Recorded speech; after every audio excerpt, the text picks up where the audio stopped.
말씀은 때로는 뜨겁게 하기도 하고 우리를 시원케 하기도 하고, 참 그래서 때로는 또 달콤한 꿀송이 같기도 하고, 그 은혜를 우리가 누려야 합니다. 지난 시간에는 이 섬김에 대한 모델이 되어주신 예수님의 모습을 보았습니다.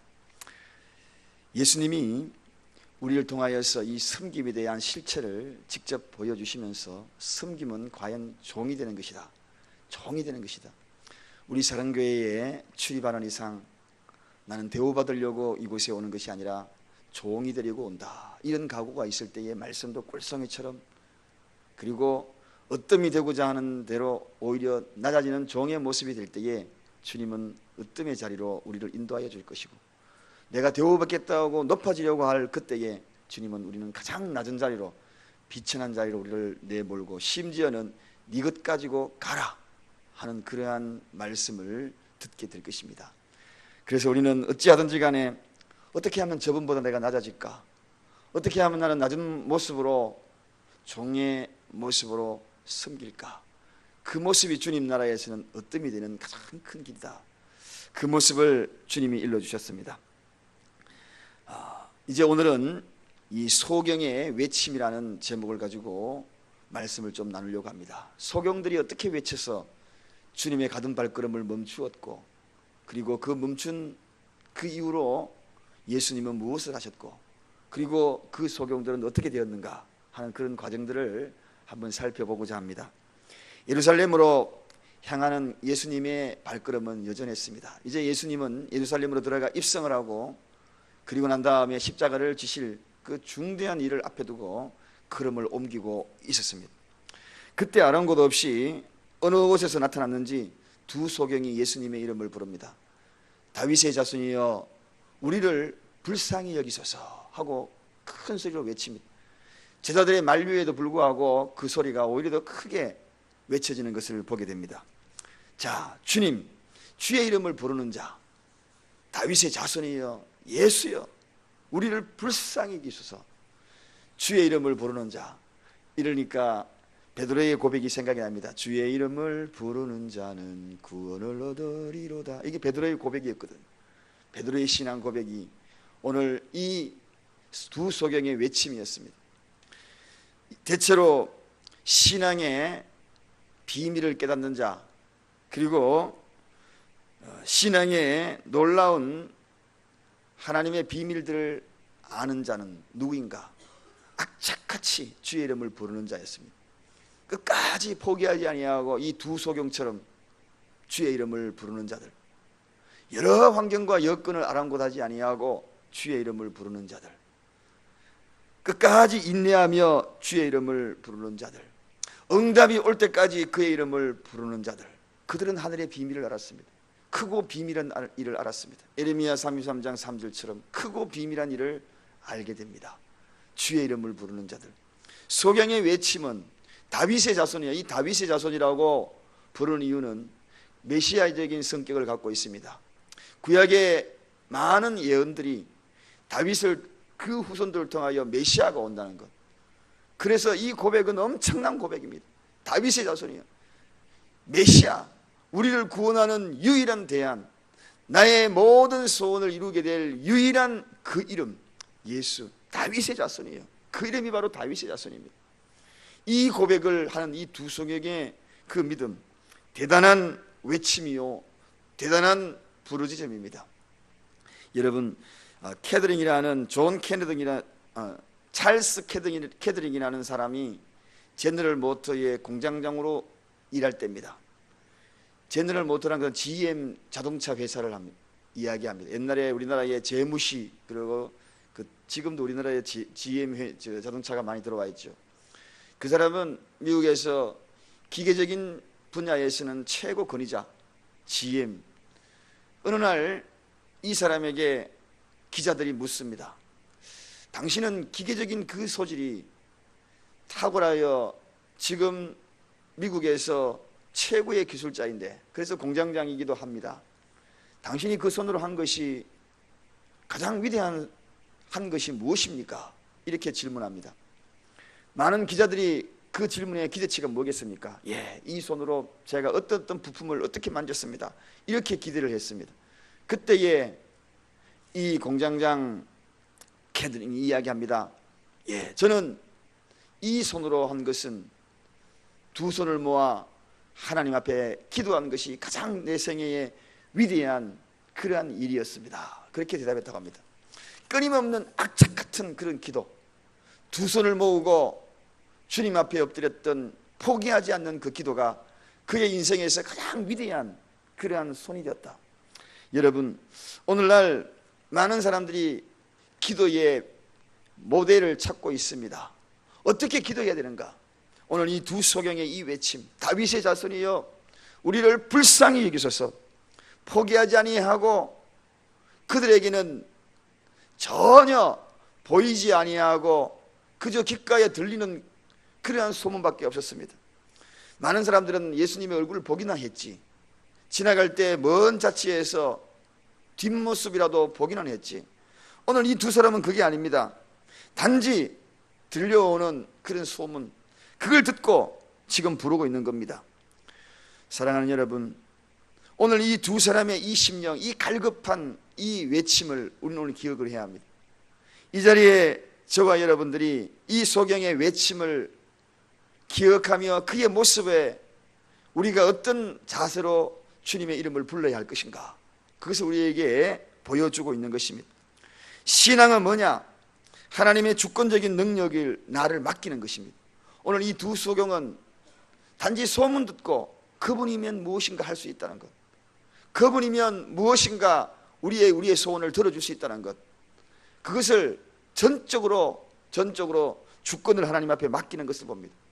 내 문제의 주권을 전적으로 맡기는 것이 뭔가? 이게 믿음입니다. 내 삶의 주권을 전적으로 그분에게 맡기는 것, 이게 믿음입니다. 오늘도 우리가 먼저 선 조건이 있습니다. 하나님의 말씀을 경험하고 하나님의 능력을 체험하기 위한 것은 내 삶의 주권을 먼저 하나님 앞에 내어드리는 것이 중요합니다. 그럴 때에 1단계 주님의 그 외침이 성공적입니다. 그 다음에 그들이 부를 때에 어떻게 불렀는가? 신뢰를 의미하면서 불렀다. 예수를 신뢰하며 불렀다는 것입니다. 눈을 뜨기 위하여 간절한 소망은 주여 우리를 불쌍히 여기소서. 다윗의 자손이여 하고 주님을 부르는 것은 단순한 신앙의 외침이 아닙니다. 이 속에서는 신뢰가 있었다는 것입니다. 신뢰, 그 어떤 것들도 신뢰성이 있는 것은 세상에 아무것도 없습니다. 사람은 신뢰의 대상이 아니기 때문에, 믿음의 대상이기 때문에, 하나님은 전적으로 믿음의 대상이고 사람은 사랑의 대상이기 때문에, 사랑의 대상 그 이상으로 우리 인간에게 주어진 것은 아무것도 없습니다. 오직 신뢰의 대상은 하나님, 믿음의 대상은 하나님. 그래서 오늘 이 두 소경은 예수님을 신뢰의 대상으로 부른 겁니다. 다윗의 자손이여 우리를 불쌍히 여기소서. 외적인 그러한 외침만이 아니었어요. 그들의 마음속에는 이 신뢰가, 철저히 신뢰하는 것. 오늘 우리의 이 새벽의 외침은 나의 주권을 하나님 앞에 맡기면서 거기에서 다가오는 우리의 외침, 기도는 신뢰의 외침이어야 한다. 전적인 신뢰의 외침. 두 번째는 어떻게 외침이었는가? 의지의 외침입니다. 소경이 주님의 이름을 부르는 것은 오직 주님만 의지하겠다는 것입니다. 그분을 믿겠다는 것, 그리고 그분을 의지하겠다는 것, 그 다음 단계입니다. 동전 몇 푼을 던져주는 그러한 것들로 그들의 인생이 전부가 아니었음을 알았습니다. 그것들에 대한 의지는 일시적인 것입니다. 소경들은 거린의 생활이었어요. 그래서 지나가는 사람이 동전 몇 푼 던져주는 거, 그걸 의지하는 인생이 아니었다는 겁니다. 오늘날 우리에게 이야기하면 물질에 의지하는 그런 삶이 아니었다는 이야기죠. 사람을 의지하는 것이 아니라, 물질을 의지하는 것이 아니라 그들의 인생 전체가 하나님의 의지 속에 들어있다는 것. 그래서 예수 이름을 부르는 겁니다. 내 자식도 내 부모도 그 누구도 의지의 한계점이 있습니다. 인간의 참 의지의 대상이 누구인가? 그것은 우리 예수님임을 선포하면서 부르는 그들의 이 소경의 외침, 이 속에는 그런 의미를 담고 있었다는 것. 신뢰의 의미, 이러한 의지의 외침, 그리고 주권을 맡기는 그러한 외침, 이것이 바로 소경들의 외침이었어요. 그 외침 속에 주님은 어떻게 반응하십니까? 오늘 보십시오. 이러한 외침이 우리 속에 있을 때에 주님이 가던 발걸음을 멈추는 장면이 나옵니다. 예루살렘으로 이 가는 길은 참으로 바쁜 길이었어요. 그리고 급한 길이었고 소중한 발걸음이었습니다. 그런데 오늘 예수님의 발걸음이 멈췄다는 것입니다. 왜? 주권을 주님 앞에 맡기는 외침이었기 때문에, 정말 신뢰의 외침이었기 때문에, 그리고 의지의 외침이었기 때문에, 그 외침에는 주님의 발걸음을 멈추게 하는 능력이 있습니다. 우리 주님이 오늘 발걸음을 멈추고 이들에게 이야기합니다. 내가 무엇을 원하느냐? 내가 무엇을 해주기를 원하느냐? 사랑하는 여러분, 오늘도 우리의 외침이 이 소경의 외침을 닮아서 주님이 우리에게 내가 무엇을 해주기를 원하느냐, 이러한 음성을 듣는 오늘 이 새벽이 되기를 바랍니다. 주님, 그렇습니다. 주님, 주여 나를 불쌍히 여기소서. 이 간절한 외침, 다윗의 자손이여 메시아적으로 부르는 겁니다. 구원하리는 당신밖에 없다는 것입니다. 이 메시아라는 뜻은 오직 당신만 구원할 수 있다는 것입니다. 당신은 구원자라는 것입니다. 나의 삶을 구원하고 내 생명까지도 구원하실 분 당신밖에 없다는 이러한 주권적인 그러한 의지, 신뢰, 나를 맡긴 이러한 모습들이 오늘 주님의 발걸음을 멈추게 하고, 그리고 네가 무엇을 해주기 원하냐, 그런 음성을 듣게 되는 것입니다. 그때의 소경들이 하는 이야기가 뭡니까? 주여 우리가 눈뜨기를 원합니다. 눈을 뜨기를 원합니다. 이 이야기는 그들에게 가장 문제점은 바로 이 눈 뜨는 것이었습니다. 오늘 이 시간에 저와 여러분의 가장 큰 문제가 뭔가요? 가장 그 큰 문제가 내 발목을 잡고, 그리고 내 인생의 무거운 발걸음으로 나를 힘들게 하는 그것이 무엇인가? 오늘 이 소경의 외침 속에서 주님의 음성을 듣고, 주여 이것이 문제입니다. 이것이 주님 가까이 가는 문제입니다. 주님, 이 문제입니다. 내가 눈을 뜨는 문제입니다. 내 영혼의 눈을 뜨는 것이 문제입니다. 아니면 그 어떤 문제인지 오늘 그 문제가 눈이 떠지는 새벽이 되기를 바랍니다. 주여 내가 눈 뜨기를 원합니다. 그럴 때에 오늘 주님의 음성입니다. 예수께서 민망히 여기사 저희 눈을 만지시니, 그 문제를 만지셨다, 민망히 여기셨다.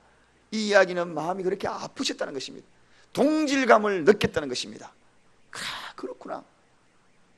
얼마나 눈이 뜨고 싶으면 이렇게 주권을 다 나에게 맡길까? 생명의 주권까지 맡길까? 나를 그토록 신뢰할까? 나를 그토록 의지할까? 어지하세 주 어지하세. 어떻게 나를 그렇게 의지할까? 그러면서 그들의 그 문제를 어루만졌다는 것입니다. 즉시 눈이 뜨는 그런 장면이 오늘 성경에 소개되고 있습니다. 여러분, 예수를 만난 인생, 오늘 그 눈을 뜬 그 인생이 어떻게 됐습니까? 너무나 새로워진 겁니다. 주님 앞에 눈을 뜨면 새로워지는 겁니다. 설레임입니다. 이 장님들이, 앞을 보지 못하는 이 장님들이 그동안에 아무것도 앞을 보지 못한 인생으로 살아왔습니다. 그런데 눈을 뜨니까 그 앞에 예수님이 서 있었고, 그리고 하늘과 푸른 강과 푸른 나무들, 산들, 얼마나 설레 있겠습니까? 과연 실감이 나십니까, 여러분? 내가 눈을 평생을 감고 왔는데 어느 날 내가 눈을 떴다. 하루하루 설레 있겠습니다. 여러분, 복음을 접한 이들의 모습입니다. 예수를 만난 자들의 모습입니다. 말씀의 은혜를 누린 자의 모습입니다. 오늘 새벽에 주님의 어루만짐을 말씀을 통하여 경험한 자들의 모습입니다. 오늘 말씀이 여러분의 여러분의 문제를 어루만지는 은혜가 있기를 바랍니다. 설레임입니다. 설레임. 하루하루 설레이게 살아가는 이유는 새벽의 용사들은 매일 설레임에 살아갑니다. 나를 찾아오셔서 주님 나를 불쌍히 여기소서, 그때마다 찾아오셔서 나를 어루만지시기에 눈을 뜨는 그 순간 설레임으로 나가는 겁니다. 오늘 저도 설레임에서 하루를 시작할 것이고, 여러분들도 설레이면서 이렇게 좋은 세상, 사람들은 각박한 세상이라고 이야기하지만 주님의 어루만짐을 경험한 사람은 설레임입니다. 사람들은 부정적인 세상을 바라보지만 주님의 어루만짐을 경험한 사람은 설레임입니다.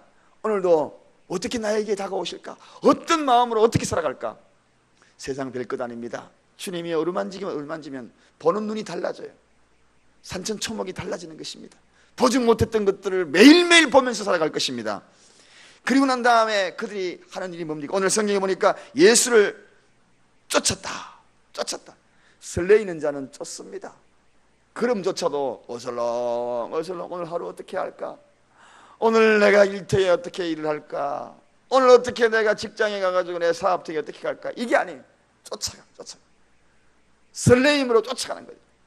하나님이 하실 일에 기대하는 겁니다. 오늘 하루가 어떻게 펼쳐질까? 저에게도 기대가 되고 여러분에게 기대됩니다. 설레이는 마음. 말씀을 정리합니다. 여러분 어떻게 외칠래요? 소경의 외침을 닮아야 합니다. 어떻게 해요? 주권적인 능력, 모든 것을 할 수 있다는 주권적인 능력, 치료할 수 있고 그리고 고칠 수 있고 그리고 해결할 수 있는 주권적인 능력이 그분에게 있다. 이런 마음으로 그분을 불러야 합니다. 할렐루야. 그렇게 그분을 불러. 또 신뢰, 전적으로 그분을 신뢰해야 합니다. 믿음, 전적인 믿음. 그 다음에 어떻게 그분을 부르실래? 의지, 신뢰, 의지, 주권. 이런 모습으로 그분을 부를 때에 그분이 가슴 발걸음 멈추고 우리에게 무엇을 하여 주기를 원하느냐, 그때 당당히 이야기하십시다. 오늘 한번 설레이고 싶습니다. 오늘 주님 나를 한번 어루만져 주셔요. 문제 한번 어루만져 주셔요. 그래 한번 설레이고 싶습니다. 두근두근 설레이면서 오늘 한번 살아보고 싶습니다. 보지 못했던 것 한번 보면서 살아가고 싶습니다. 이럴 때에 주님이 나를 어루만지시고 내 인생을 쫓아가는 인생, 어슬렁어슬렁 가는 것이 아니라 뛰어가는 인생, 극적인 반전이 오늘 하루에 일어나기를 주님의 이름으로 축원드립니다. 기도하겠습니다. 감사합니다. 하나님, 참으로 감사합니다.